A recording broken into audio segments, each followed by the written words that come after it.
Hello, and welcome to Walking the Earth podcast, the podcast about the backpacking experience. I'm Justin Castle, calling in from New York, New York. And I'm Mike Margulies calling in today from Krabi, Thailand. And our guest is Jay Russell Mikkelsen. He's calling in from Berkeley, California. What's up, Jay? Hi. Hello. And so Jay actually runs his own travel-themed podcast called Yeah, Let's Go There. And basically, Jay talks to other travelers, gets their stories. We were just before this show exchanging stories of our own. It sounds like you've got a fair amount of your own travel stories too, Jay. Backpacking around the world for like the past year. Is that what inspired your podcast? Yeah, let's go there.com. Yes. I wanted to start a podcast, a storytelling podcast before I left. And once I started traveling, it was like, oh, yeah, I'll make a traveling storytelling podcast. That's cool. It just was like obvious. Oh, I'll do a travel show. That's awesome. Yeah, exactly. Well, it's like when you're backpacking, kind of, there's so much shit that's happening all the time, and every single person that you meet has so many ridiculous stories. So it's sort of like, you know, and you find yourself just sitting around wanting to hear people's stories anyways, you know? Like that's exactly. half the fun is you at night, you know, during the day you go out, make your own stories, and then at night you sit around with other people at the hostel and drink and talk and share stories, you know? It's awesome. The problem actually for me is sort of like, I feel like I have too many stories now, you know, like I can't even possibly communicate to like people at home, all these people, like everything that's going on in my life now, because just too dense too much dense experience happens, you know? I have never once heard that. You are the first to ever say that. Yeah, to me, that I've heard. Do you feel that way at all? Like, never. I don't. No? Do you guys? Do you, Justin? I've not gone traveling like Michael, but he's tried to explain to me all the different stories, and he's like, man, I can't tell you what happened. He said every day is like the craziest day of your life every single day, and he's like, I can't explain it to you, man. It's almost like a week passes in a day, every day. Yeah. You know, I was trying to tell a story, I'm still working on this story, because I write stories as well. My own stories I write for the podcast. I get other people to share. Right. Wait, are these fiction or are true stories? No, true stories. Always true stories. So you have someone else tell them like their stories instead of your own? No, other people tell their own stories. Oh, okay. Sorry. I misunderstood you there. I thought you were saying like you write down a story and then you have someone else tell it. I thought you said that too. That too. It actually, that could work, right? I like that idea. Go ahead, try it, do it, man. Whoever starts that one first gets for claim to it, right? Well, who would possibly ever know, right? Yeah. Like, I could bring someone on, have them tell a story that's mine, and then you could also do it. No one would ever know. It makes it anonymous, right? Exactly. That would be really interesting, actually. You just get a random person that you meet to reenact a story for you. You're like, hey, I wrote this story. Read it. Read it. Ready? Read it out loud into this microphone.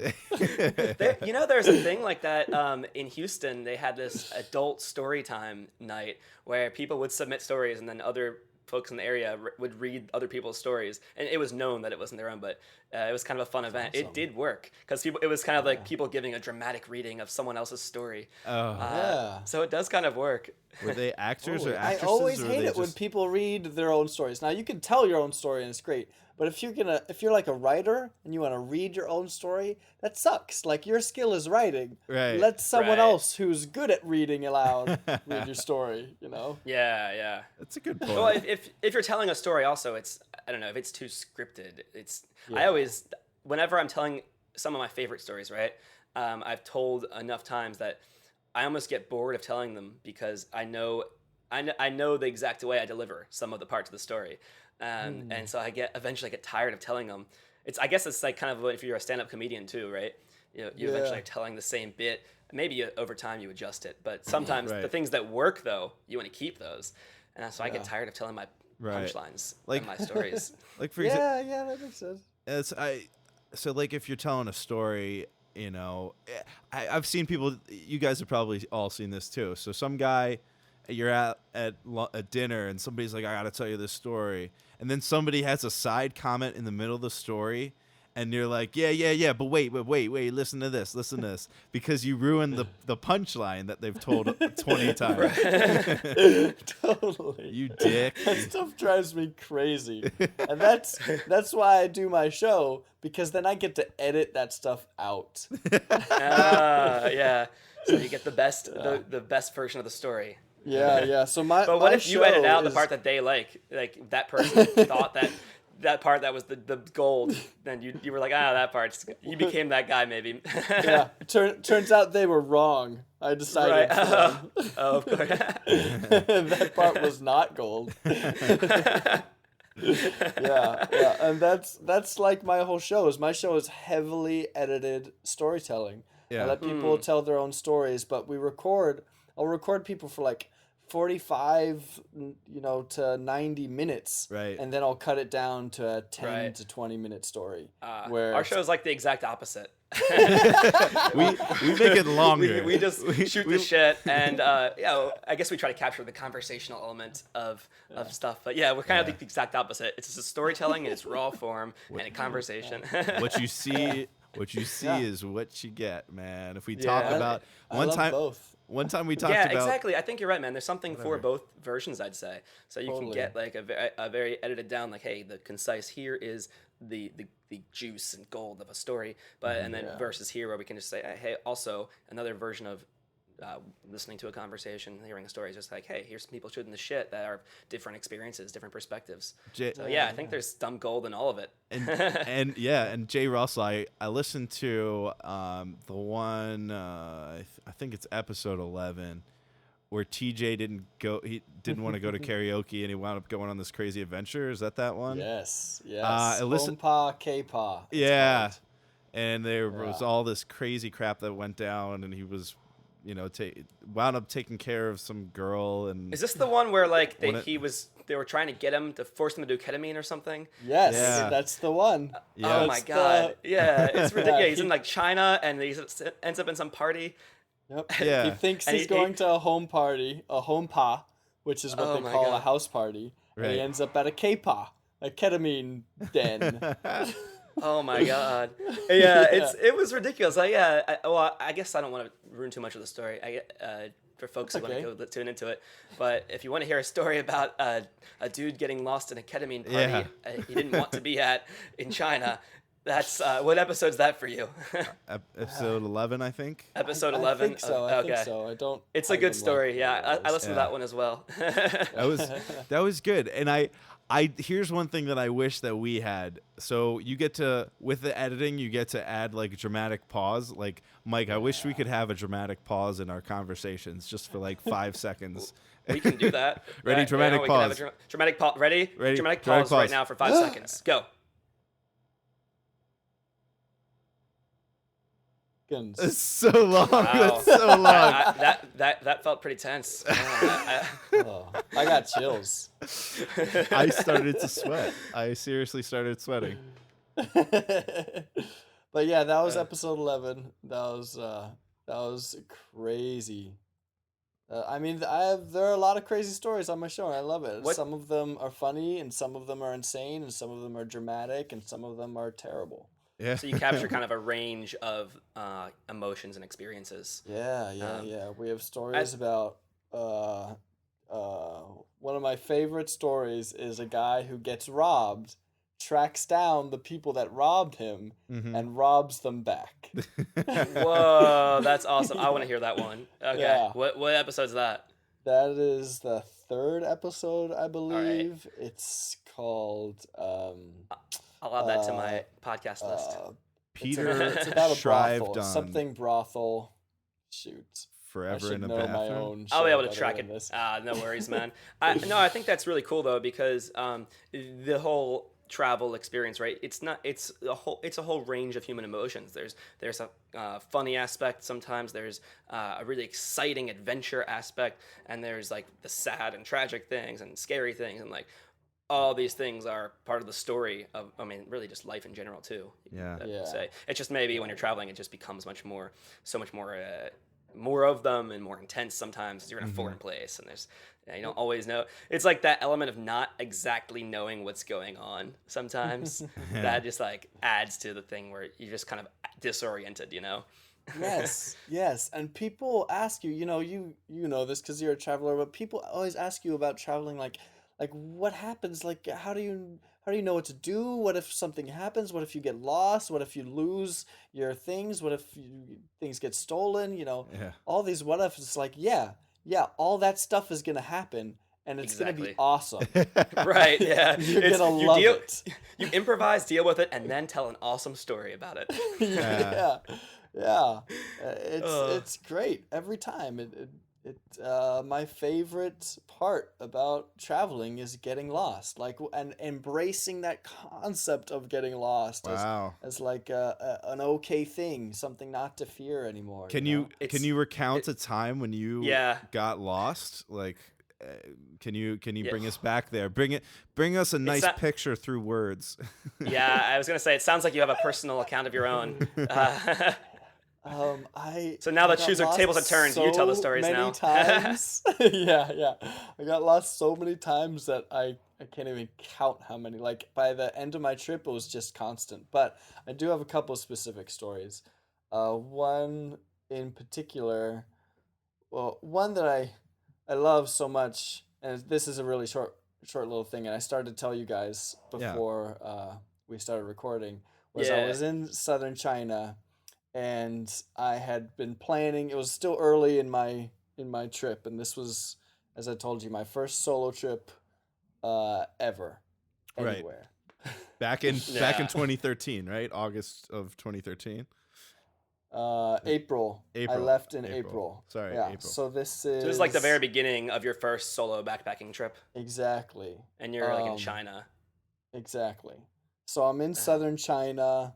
It's, my first, and even I say it's my first solo trip, but like my first stop was at a friend's house, like someone that I knew from California.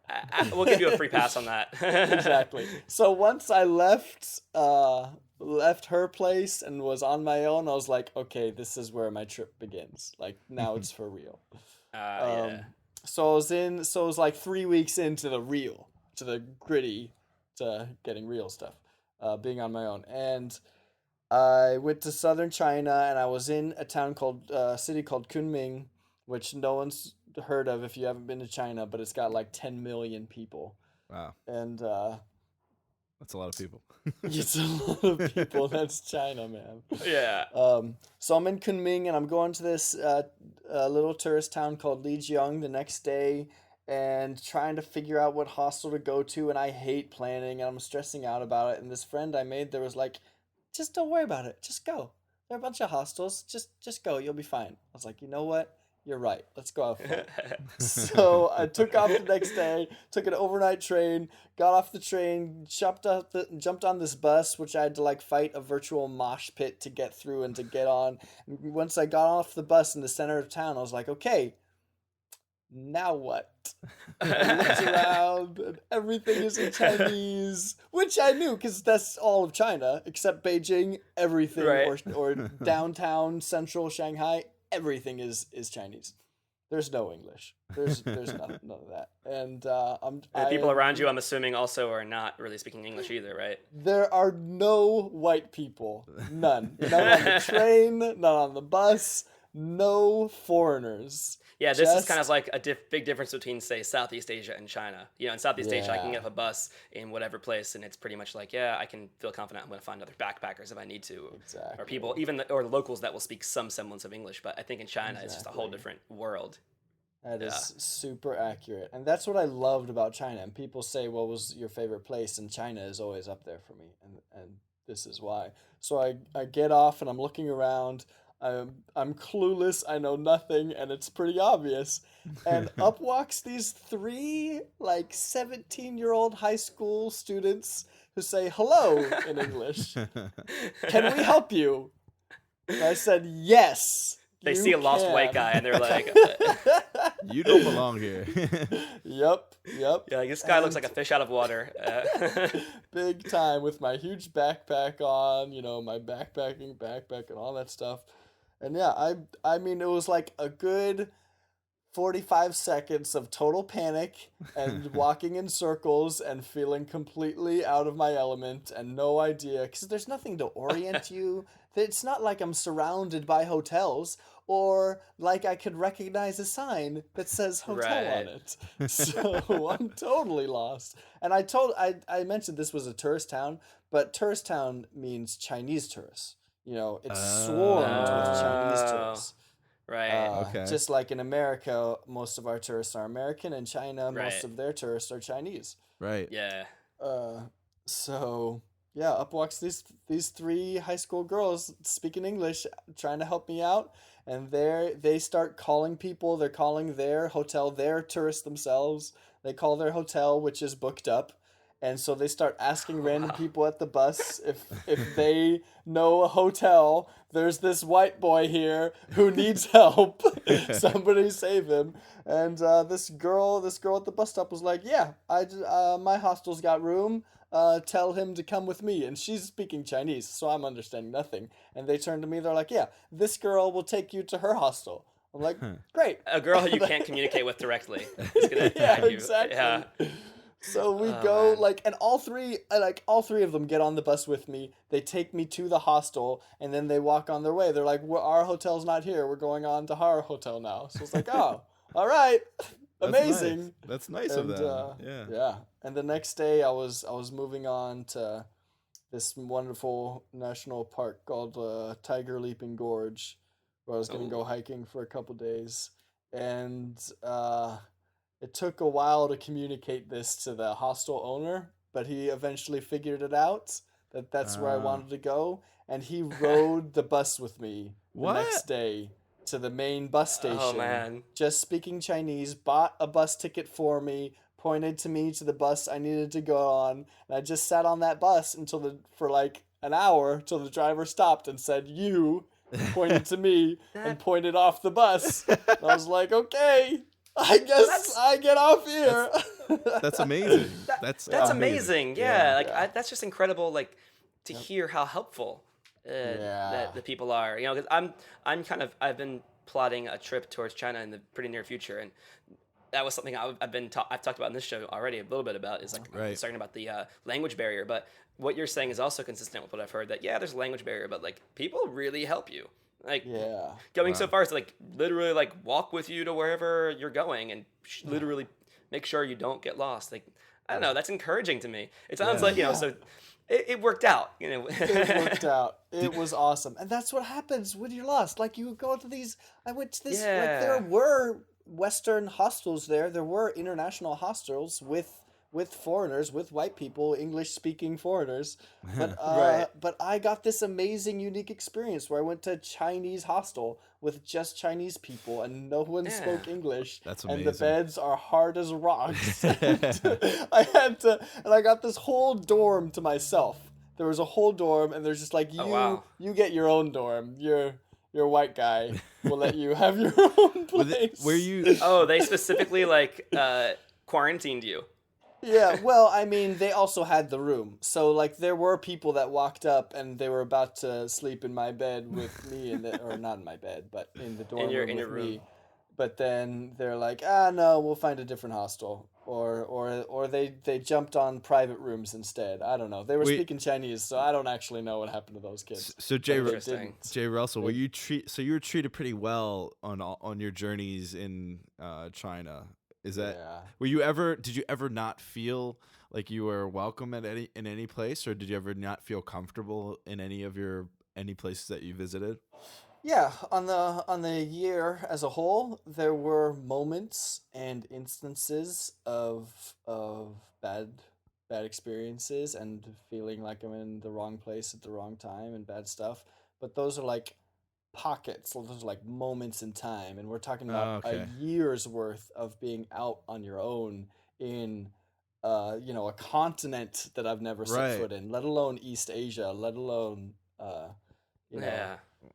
So definitely there were some really really rough spots. And I can tell those stories for sure, but I don't want to paint that picture Yeah. of like Yeah. this is what will happen. No, But no. but it's because for I could tell three separate instances. Actually, I can tell four instances of stuff where I Yeah. felt not safe.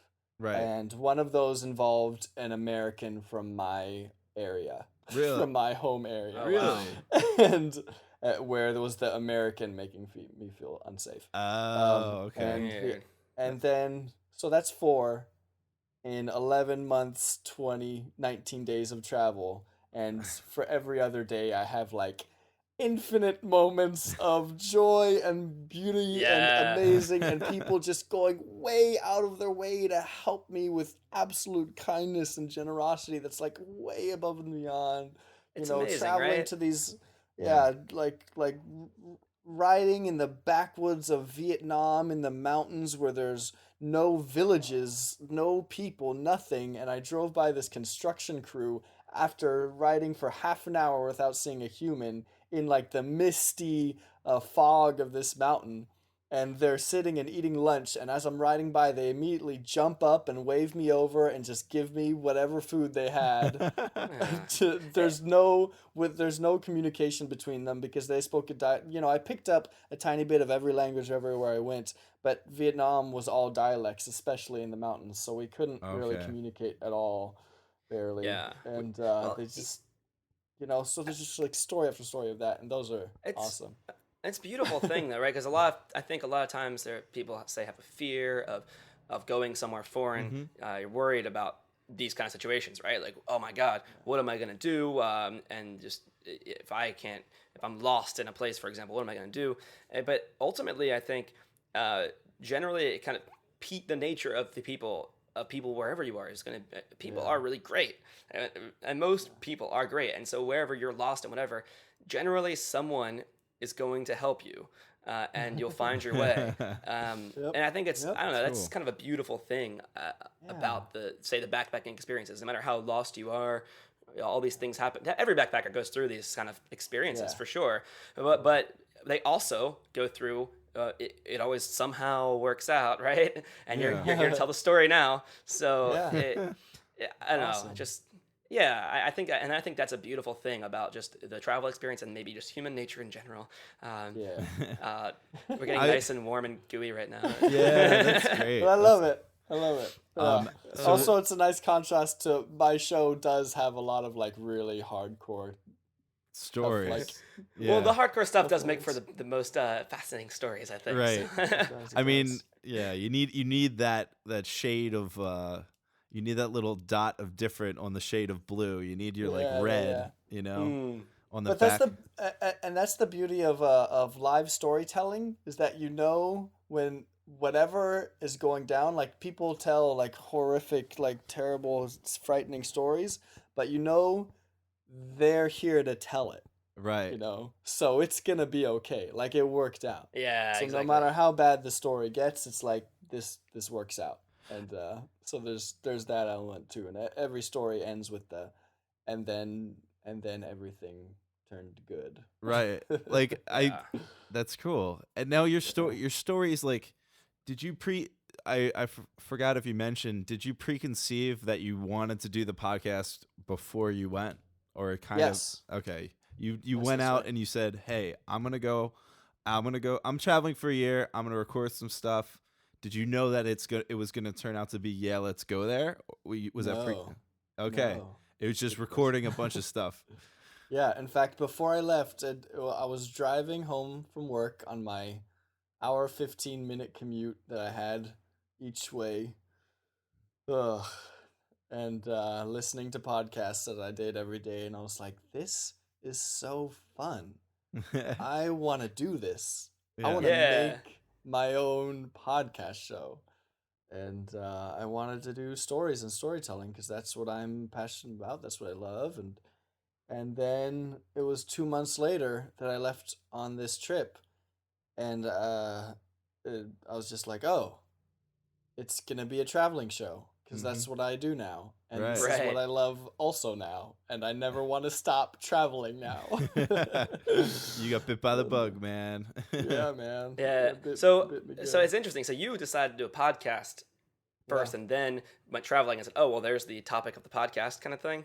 I Yeah, think, and and I maybe had like yeah. For me, it was like the opposite. I started traveling. I was like, "Oh, wait, I can make a podcast about this experience." yeah. no, we it's- kind of So like I went through some early names. Like I was just gonna have a storytelling show that was just like general stories. right. But once I started traveling, I was like, I can make it more niche. I can make it more like Yeah. specific and maybe actually find an actual audience instead of just like whatever. Yeah. I think there is something to say for get to landing a niche. I think so. Yeah. Yeah, I think definitely like your storytelling. It's very cool, and you can like these are Thanks. all in different places. They're all in different places all over the world and different Yeah. topics. Like everything from I haven't listened to every single one, but topics of love, topics of I thought this was a cool. I haven't listened to this one yet, but you interviewed the Sarah, who's 18, and she interviews 17-year-old boys that are going to be and decides if they're going to be fit for to go into the army for Israel. Like that seems like a very interesting In topic. Israel or something. Yeah. Yes. Oh, yes, man. exactly. She's 18 It's- and she's deciding, hey, you're 17, you're going to war, you're not, Holy right? shit. Is that the premise? Yeah, it's an amazing. Yeah, I got to it's hear that amazing. one. Yeah. Are these like season 1 of your show? It's essentially stories you recorded while you did this year of traveling the past year. Yep. Is it? That's- And so that's so right. that you've been releasing them in stages as you go along and until you hop on the next trip and I guess record season 2. Yeah. Yep. Season 1 Ah. is coming to a close this week, actually, and I leave Hmm. next week for South America to start recording for season 2. Very cool. Yeah. You still have room for me to hop onto season 1. I would like to say yes, but All right. unfortunately no. Oh, 'cause no. I won't have time to edit your story before I leave. I do want to record a story from you today, though. All right. Now, yeah, let's do it. Like otherwise after it'll this. never After this, happen. let's Yeah. do it for sure. Awesome. So I'll have an episode on Let's Go There at some point in season 2. Yeah, or I might do like cause I've got some stories that were lost that I'm still trying to recover. I had this huge epic fail of a failure Oh. while I was traveling. Yeah. I, No. I dropped my bag into the Mekong River. Oh, Crossing the no. border from Thailand to Laos. To Lao. Oh my Yeah. God. Like on a And slow it boat or had- something. Yeah, exactly. I did the had- slow boat also to Lao. Yeah, like I was on the slow boat, rode it the whole day, was great, loved it, beautiful. We're stopping at this port town to spend the night and then move on in the morning. And I'm about to get off the boat. I'm I like remember one that of the port town. That first port town is person in crazy line. also. Yeah, exactly. And I have 2 bags, a day pack and a big bag.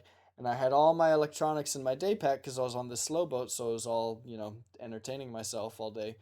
And I put the day pack down to adjust the big bag on my back, and I put it down on the stool. I turned slightly to get room to throw my big bag on. And when I turned back, I just watched it roll right out the window. Oh no. Oh man. Yeah. Oh man. Jesus. And everything was fine. Everything was completely fine except my computer, Oh which man. 100% died Ah, Jesus. in that dude. moment. You gotta back that shit up, man. Yeah. Yeah, well, the full story is so tragic because everything was bagged up, everything. And it was a beautiful sunny day, and we're rolling into the port, and I'm like, oh, we're rolling in, and no one else notices. Quickly, I was with a friend, I was like, quickly, pack your stuff, and we'll be the first ones off, and we'll get the first best hotel, and it'll be great. So I just threw it back in my backpack because there was not a cloud in the sky. It was really dumb. Oh, man. Really, like, it was bagged all day in 2 plastic bags. I have my computer wrapped in 2 plastic bags. Oh, so so you just like kept- didn't give it a chance to dry. I see. No, I always have it in 2 plastic bags, but as we're pulling in, I I hear was you. just like, I hear oh, you. just throw it in. Oh, I see. Oh, so you didn't Okay. put it in the bags that would have protected Yes. it. Oh, Yes. yeah, I hear you. But That like makes- every other time, my whole trip was like 1 plastic bag, 2nd plastic bag, tie it off, stick it in my whole backpack, which then gets a plastic bag around it, like super Dude. security secure. And this Dude. time I was just like, let's go, throw everything in, get off the man. boat. It was so Oh. stupid. I feel for you, dude. I totally feel Yeah. for you. You have a dry bag now for season 2. You have a dry bag. You would think that I would. No. Dude, better off just get it. What you should No. do is either have an external hard drive that you keep in a separate bag, or Yeah. back your stuff up on a cloud, which is what these are the So I methods I use had to make sure in case my 3 computer dies. backups. I had Oh, 3 okay. backups to my computer, to all my work and everything, and they all failed. Oh man. How did they all fail? The first 2 got a virus, and the last Holy one shit. just I plugged it in and it was like, no, there's no disk, no chip, nothing. You Aw. plugged in nothing just now. It's like, no. Oh, dude. Oh man. But I was able to recover most of my material. Like the viruses had erased everything, but I was able, or I had like hidden everything. I was able to pay someone to recover that stuff, but I wasn't able to recover everything. Gotcha. So Yeah.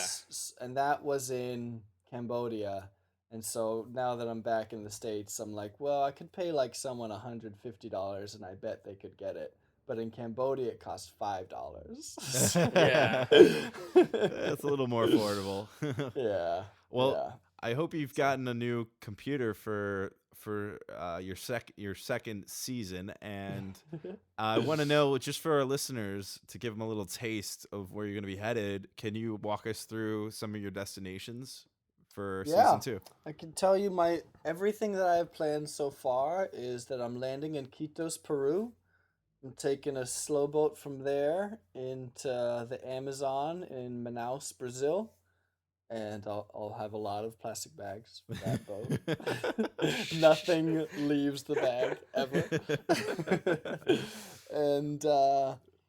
and then the World Cup begins, and I'm meeting a bunch of my old friends from like elementary school and junior high to watch the World Cup together. Very And they've cool. planned all that, which is great because I hate planning, so I wouldn't do it if I had to plan it. Yeah. And so I just imagine get the to World tag Cup will along. have good stories. Yeah, it's gonna be great. So And then once the World Cup ends, we don't know. We're just gonna we're like, oh, we'll go to Uruguay and Argentina, and then maybe go our separate ways. And like I'm thinking maybe I'll like buy a hippie van and do it through South America in a van. That'd be awesome, man. That's amazing. Yeah, That'd be freaking awesome. yeah. That's sort of my loose plan right now. Sweet. I bet you can get a van pretty cheap down there. Yeah, that's my hope. Yeah, I'm thinking I badass. can buy one in Argentina. I believe I've tried, like, this is how little I plan. Like, I've heard that it's illegal to cross the border in a car with a car you've bought in the country, in certain countries. Huh. And I'm like, oh, I bet it's legal in Argentina, though. I'll be fine. Like, all I have to do is, like, Google Argentina car border crossing. And I'm like, it's probably fine. Well, if that story happens, Mike, we got to get him back on to tell that story. Yeah, why not? We can have a return appearance from Jay Russell. Well, when you're ready That'd to be maybe awesome. start launching season 2, you can come Yeah. on and give folks a preview for that. Very That would cool. be perfect. I'd love Yeah. to do that. Well, let me ask you also now. Question we ask to all of our various guests. Everyone's got bucket lists and these kind of things of things they want to do. So for you, besides what you've already just told us, what's something in your life that is on your bucket list that you'd like to do before you kick the bucket? You know, I I think I differ from most travelers in that sense. Like most travelers I meet have bucket lists, and my bucket list was travel. Okay. That's it, and I'm doing it now, and So I'm Nice. continue so traveling. happy. Like everywhere I go, people are like, "Oh, you gotta see this. Have you seen this? Are you gonna go to this place?" I'm like, I've never heard of that. Sure, I'll go there." Right. You know, like for me, there's no list. There's just it was. I mean, it was such a huge step for me just to travel. I'm 32 years old, Uh-huh. so when it, Oh shit. when I say I've I didn't think never you were. solo I thought you were a traveled, lot younger. yeah. So You sound like a young guy. uh, uh, thanks. I guess. Cool. Yeah, definitely, man. You have. I think Um, you have like the spirit. Oh yeah, it's nice. yeah. Yeah. Good. Thank you. So, but yeah. So a year and a half ago, before I left, feeling it felt impossible to me to travel. Like and which is crazy to my friends because they're like, "You travel so much."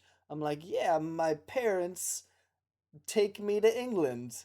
And I'll say, "Yeah, I'll meet you in England. If you, that's great. You want to buy my ticket? Awesome. Then I'll Yeah. go to England." And my parents are like, "We're gonna go to Paris. Mm-hmm. Do you want to come?" And I'll be like, "No." And they're like, "We'll buy you a ticket." All right, yeah, then I'll go.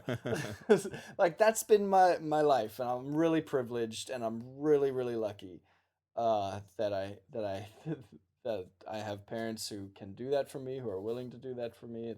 It's amazing. Definitely. Um, and I've lived in like multiple foreign countries, so I give the impression of being this. I've dual citizenship. You know, I give the impression of being a big time world traveler guy. But until a year ago, I had never been anywhere in the Americas that wasn't USA. Oh, I had really? never been outside of Europe and USA. Okay. And I had never gone anywhere that I had planned, that I had scheduled. Like I lived in Europe for 5 years, and I left the city that I lived in like 3 times. Oh, really? Okay.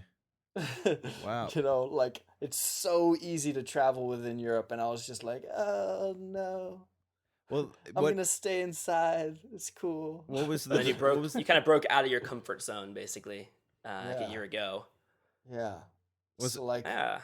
stepping over that hurdle was so huge for me, so difficult, and it literally took 6 months of mental preparation. Like right. I had the idea ruminating for 2 years of I should go travel the world. Like that would be cool. I could do that. And for a year and a half it was just like, yeah, but I'm never going to. Like let's no, I don't want to. No. Oh, And then 6 months before I left, I decided to stop coaching soccer, which was the most enjoyable thing I had ever done in terms of a paid job. Um, Nice. but it wasn't paying the bills, and I had a full time job that did. So I decided to I told my team I was coaching youth, young boys, and told my boys that I wasn't going to coach them in the spring. It was really Oh, hard to say that. yeah, I can And then yeah, imagine. when like a they heart asked, wrenching moment. yeah, yes, like I wanted to cry, and it was. I loved those kids. I coached the same kids for 4 years and watched them grow up. You know, it was amazing. That's very cool. Um, but so when they said why, I was like, I have to have a reason. So I said, I'm gonna travel. And I was just That's a like valid saying reason, it though. just to You know? say something. Yeah, and everyone was like, "Oh, that's amazing. That's so great." And they were so supportive and kind and loving. I'm talking about the parents, I got to know the parents. The kids were like, "Oh, whatever, okay." I mean, they were sad, but they didn't ask why. They were just like, "Oh." They did, I'm just coach to them. They don't see me as having any other life. Right, right.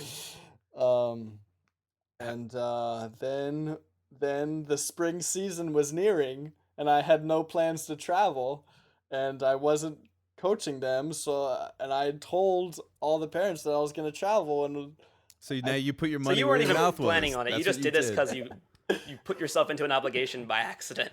yeah. That's But you know, it was like a subconscious, deep-seated desire. And, Okay. sometimes So you got to do that. subconsciously like forced know? yourself to do this. Yeah.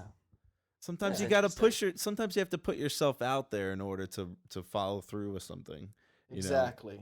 You know, That's exactly because right. otherwise, like you said, you'll ruminate for 6 years, and then you'll still be in the same place ruminating, and it's hard. It's really easy to stay in a place of that you're happy and complacent. You got everything you Comfort. need. Yep. Yeah, when it's And that comfortable. and It's easy to live literally in that comfort. was my situation when I left. It was my first time having like a full-time, well-paid, like you know, what do I want to call it? Like s- what's the like a normal A normal office job? job, 9 to Yeah. 5, 9 to 5, like yeah.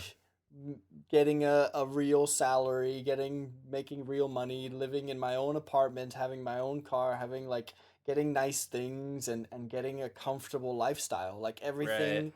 was that comfortable lifestyle that I thought that I wanted for so long, that I Yeah. thought I was trying to seek, trying to get to.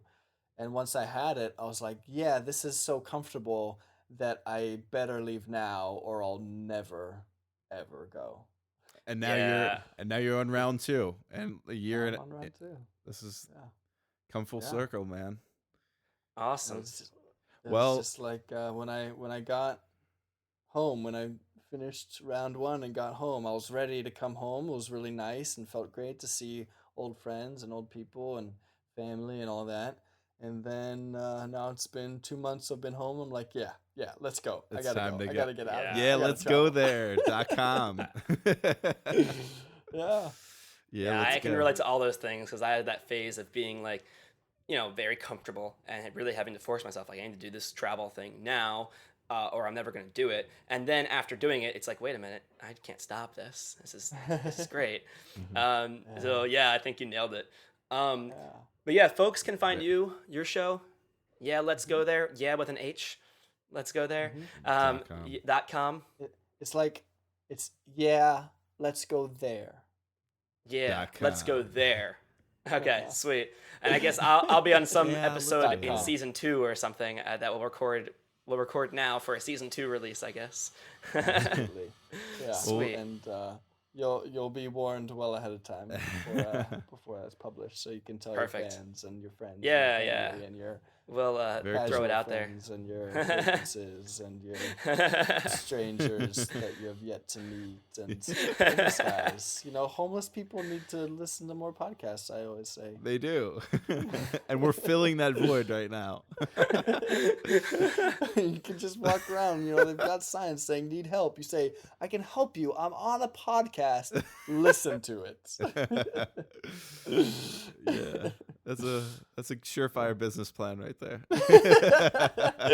Success. That's there are a lot of success stories that begin with I was advertising to homeless people.